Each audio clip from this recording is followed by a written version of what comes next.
out, and in this video I would like to share you my experience with Eurostar.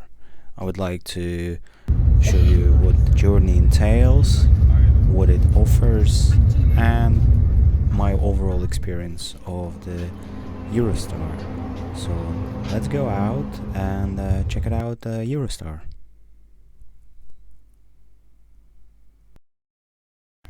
As you know, Eurostar is just a normal train, and it offers what the normal train offers.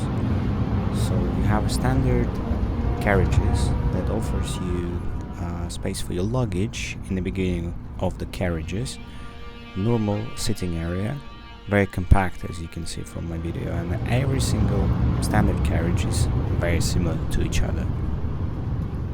In the middle of the train you have a cafe that you can buy some drinks, food, if you need to.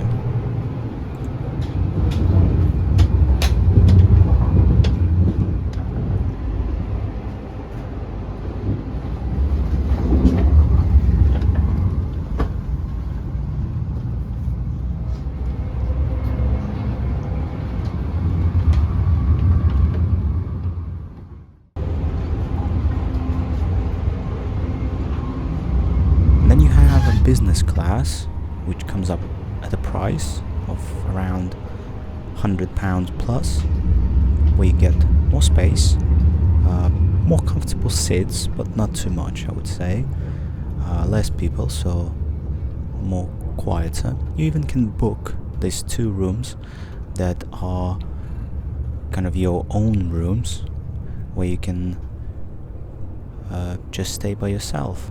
So you don't need to share the space with anyone else. That's the luxury of the business class, basically.